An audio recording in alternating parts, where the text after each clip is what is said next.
এই ভিডিওতে আমরা ঘুরে দেখব গাইবান্ধা জেলার সমৃদ্ধ ইতিহাস, সাংস্কৃতিক ঐতিহ্য এবং প্রাকৃতিক সৌন্দর্য।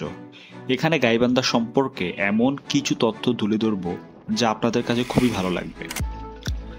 গাইবান্ধা জেলার নামকরণ এসেছে মূলত বাংলা শব্দ গাই এবং বান্দা থেকে। বান্দা যার বাংলা নাম আশ্রয় হয়ে থাকে। একসময় এই অঞ্চল গবাদি পশুর নিরাপদ আশ্রয়স্থল হিসেবে পরিচিত ছিল, যার ফলে অঞ্চলটির এই নামকরণ করা হয়।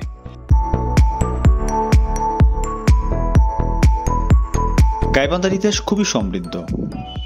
পালিওথিক যুগ থেকেই এই অঞ্চলে মানুষের বসবাসের প্রমাণ পাওয়া যায়। মুঘল আমলে এটি ছিল একটি গুরুত্বপূর্ণ প্রশাসনিক অঞ্চল।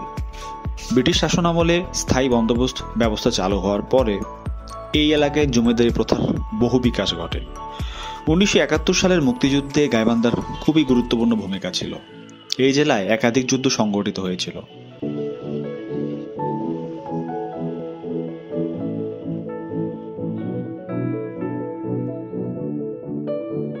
গাইবান্ধার জনসংখ্যা সম্পর্কে যা জানা যায়, এখানে বর্তমানে প্রায় 25 লক্ষ মানুষ বসবাস করছে। এখানকার মানুষ মূলত কৃষি এবং ক্ষুদ্র শিল্পের সঙ্গে জড়িত।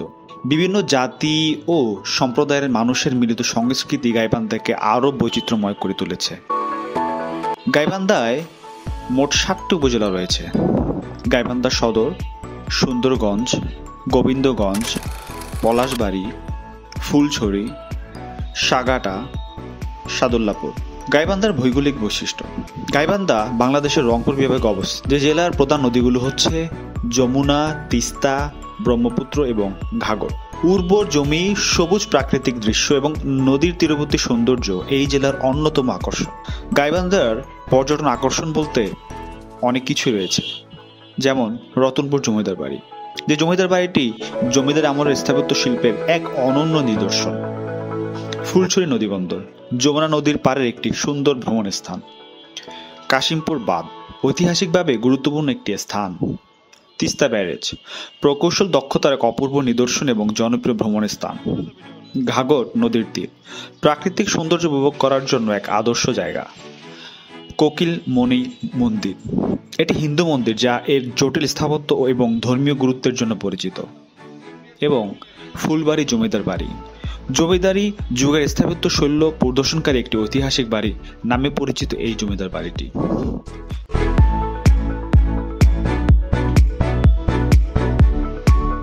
গাইবান্ধার অন্যতম একটি খাবারের নাম হচ্ছে রসমঞ্জুরি। মূলত রসমালাইয়ের একটি বিবর্তনকে রসমঞ্জুরি নামকরণ দেওয়া হয়েছে। রমেশ সুইটস নামে যেই দোকান থেকে এই রসমঞ্জুরিটি প্রথম আবিষ্কার হয়েছিল, সেখানে আমি খেয়ে দেখেছি। সাথে আরেকটি উল্লেখযোগ্য স্থান যেখানে রসমঞ্জুরি তৈরি করা হয়, গাইবান্ধা মিষ্টান্ন ভাণ্ডার। আপনারা আমার ভিডিওতে দেখতে পাচ্ছেন, আমি এখান থেকেও রসমঞ্জুরি খেয়ে এসেছি। আমার কাছে রসমঞ্জুরি অনেক ভালো লেগেছে এবং আমি বাসায় নিয়ে এসেছি। আপনাদের জ্ঞাতার্থে জানিয়ে দেই, এখানে মূলত রসমঞ্জুরি 2025 জানুয়ারির হিসাব অনুযায়ী প্রতি কেজি রসমঞ্জুরির দাম ছিল 400 টাকা। গাইবান্ধায় সড়ক ও রেলপথের উন্নত সংযোগ রয়েছে, যা দেশের অন্যান্য বড় শহরের সঙ্গে সহজে যোগাযোগ নিশ্চিত করে।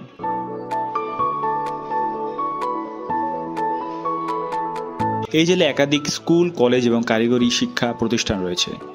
জেলা হাসপাতাল, স্বাস্থ্য কমপ্লেক্স এবং কমিউনিটি ক্লিনিকগুলো জনসাধারণের জন্য সেবা প্রদান করে। গাইবান্ধার অর্থনীতির প্রধান ভিত্তি কৃষি। ধান, পাট এবং আখ এখানকার প্রধান ফসল। গাইবান্ধার বিশিষ্ট ব্যক্তিত্বের মধ্যে রয়েছে AKM ফজলুল হক, যিনি বিশিষ্ট রাজনীতিবিদ ও সমাজসেবক। গোলাম মোস্তফা, যিনি খ্যাতিমান কবি ও সাহিত্যিক। আব্দুল মতিন, যিনি মুক্তিযুদ্ধ এবং বাংলাদেশের স্বাধীনতা যুদ্ধে উল্লেখযোগ্য ভূমিকা পালনকারী একজন ব্যক্তি। এবং আব্দুল লতিফ, একজন বিখ্যাত কবি এবং লেখক, যিনি বাংলা সাহিত্যে গুরুত্বপূর্ণ অবদান রেখেছেন।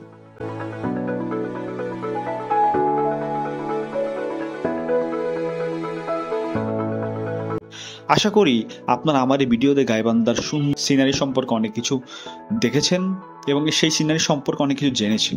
আপনারা যদি এরকম ভিডিও আরও চান, অবশ্যই আমার চ্যানেলটি লাইক, শেয়ার এবং সাবস্ক্রাইব করবেন এবং আমার ফেসবুক পেজটিতে ফলো করে রাখবেন। ধন্যবাদ সবাইকে।